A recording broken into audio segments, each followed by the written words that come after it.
यदि आप तृतीय पक्ष में देखते हो तो फिर तृतीय पक्ष में संतान कार्य करता न सुलक्षण के तीसरा ही कोई कार्य करता है। तृतीय पक्ष में कथनचित नित्यानित्यात्मम, नित्यानित्यात्म मानते हो तो वस्तु न आयातम, तो फिर आपकी वस्तु नहीं बनेगी। जब नित्य मान लिया तो तुम तो जैन हो गए, फिर आपका 25 समाप्त हो गया। तन्ना क्रमेण कारकारतम क्षणकस्य, और क्षणक के क्रम से कारकार तो नहीं बनता। ना पी युगपदे न युगपद बनता है। विभ्रम प्रसंगात, युगपद मान लो तो विभ्रम खड़ा हो जाएगा। कारण काल एवं, कारण काल में कार्य उत्पत्ति और कार्य की उत्पत्ति तत्कार्य शापी तदेव उत्पत्ति, उसमें ही कार्य की उत्पत्ति उसमें ही कारण की उत्पत्ति। इस प्रकार से ऐसा मानते हो। युगपत अर्थ क्रिया संभव नहीं, क्योंकि विभ्रम का प्रसंग आता है और विभ्रम का कारण के काल में ही कार्य की उत्पत्ति हो जाएगी और उसे कार्य भी उसी के काल में उत्पत्ति हो जाएगा। हम उनको समझा रहे हैं क्योंकि आप क्षणिकवादी हो ना, और हम कार्य की उत्पत्ति कारण किससे मानते हैं? कार्य उत्पत्ति 6 हेतु, कार्य की उत्पत्ति तो 6 से होती है। 6 के बिना कार्य की उत्पत्ति कैसे होगी?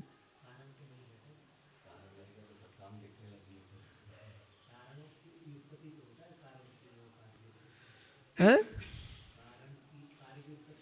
हमने कौन सा कारण बनाया है? कौन सा कारण बनाया है? सुनो, साधनभूत कारण कि कार्यभूत कारण? साधनभूत कारण तो आपका बन जाएगा, चौकी बेलन सब रोटी के लिए बन जाएगा। बस कार्यभूत कारण तो 6 हेतु बनेगा। लोही का 6 हुए बिना रोटी नहीं बन सकती। तो सुनिए ना, तो अब हम आपको सूत्र सुनाते हैं। परीक्षा मुख सूत्र में लिखा है कर्मवत करती कर्ण क्रिया प्रतीत। ये क्यों लिखा? क्यों लिखा?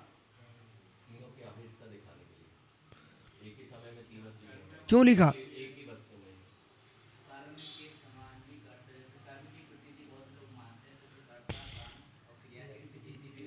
वे कारण को नहीं मानते।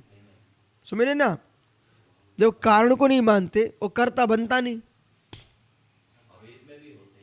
उनके यहाँ कर्ता बनता नहीं।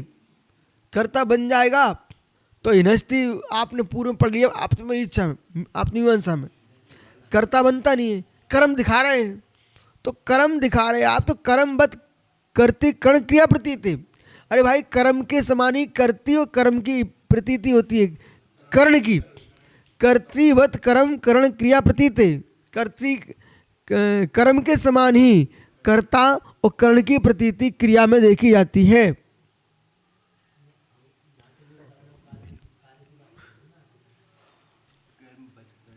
नित्य क्षणिक पक्ष में अर्थ क्रिया न हो तो क्या? अच्छा, युगपद अर्थ क्रिया संभव नहीं, क्योंकि कारण के काल में ही कार्य की उत्पत्ति हो जाएगी और उसके कार्य भी उसी काल में उत्पत्ति हो जाएगी। ओ भाई इधर देखो ना मेरी तरफ, कारण के काल में ही जैसे ही कारण उपस्थित हुआ उसी समय कार्य हो जाएगा। तो कारण ने किया क्या? पहले तुम सीधे बैठो, हिलो मत, और आप ये बताओ समझ में नहीं आ रहा है कि बहुत ज़्यादा समझ गए? ऐसा है भाई, बहिरंग साधन अनेक हो सकते हैं, यहाँ उनकी मुख्यता से व्याख्या नहीं कर रहे हैं। यहाँ कारण कार्य की व्यवस्था बना रहे हैं। तो कारण क्या है? 6 हेतु है। जब तुमने 6 को हेतु बना लिया है, पर 6 हेतु लगेगा किसमें? उपादान में, और तुम्हारे उपादान है नहीं है, इसलिए तुम्हारा कारण कारण नहीं बनता।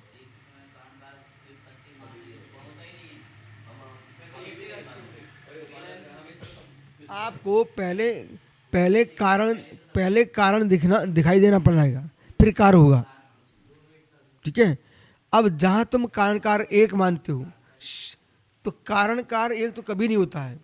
कारण काल का समय एक होता है,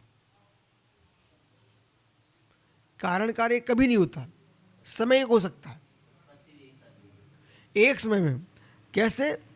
कारण काल विधानम समकाल जान उम्र दीप प्रकाश रही हो, तो सम्यक कारण है और ज्ञान सम्यक कार्य है, दोनों एक साथ हो रहे हैं लेकिन एक नहीं है। कारण कार्य एक हो गए तो न कार्य होगा न कारण ही होगा, किसको कारण बनाएंगे आप? ठीक है ना, बहुत बढ़िया। लेकिन एक समय में हो सकता है, समय भेद नहीं होगा पर कारण कार्य भेद तब भी होगा। वो किस में होगा? किस में होगा? इसमें हेतु क्षय बनेगा, सम्यक्त कारण बनेगा तो मिथ्या ज्ञान का क्षय होगा, तब सम्यक ज्ञान प्रकट होगा। क्षय हेतु, इसे कभी भूलना मत। एक समय में कारण कार्य हो सकता